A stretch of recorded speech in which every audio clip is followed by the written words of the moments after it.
তো এইখানে আবার আসি, বলেই ফেলেছেন আপনি শিল্পকলার ওই পরিচালনা পর্ষদের মেম্বার।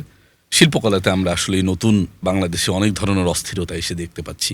হলগুলোতে শো কমে যাচ্ছে, দর্শক কমে যাচ্ছে, এবং এইখান থেকে উত্তরণের কোনো চেষ্টা চলছে নাকি আমরা আবার অপেক্ষা করছি পরবর্তী সরকারের জন্য? ব্যক্তিগতভাবে যদি বলেন, খুব হতাশাজনক। কারণ হচ্ছে যে এটা মানুষ এক ধরনের ইনসিকিউরড, মানুষের মধ্যে একটা অস্থিরতা আছে।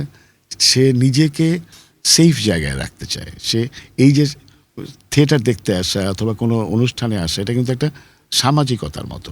এই সামাজিক মানে ইন্টারাকশন বা মিথস্ক্রিয়ায় যোগ দিতে হলে একটা উন্মুক্ত চিন্তা জায়গা লাগে, জায়গাটাও লাগে।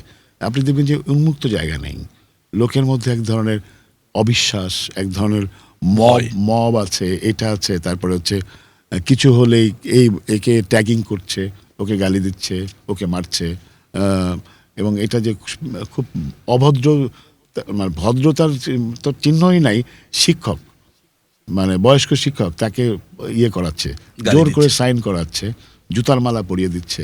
যে এই বিশৃঙ্খলার মধ্যে সেন্সিবল মানুষ তো ইনসিকিউর ফিল করবে। সবাই তো রাজনীতি করে স্লোগান দেওয়া মানুষ না। এবং রাজনীতি যে অথবা যারা ক্ষমতার কেন্দ্রে থাকে, তারা আসলে কিছু টেরই পায় না।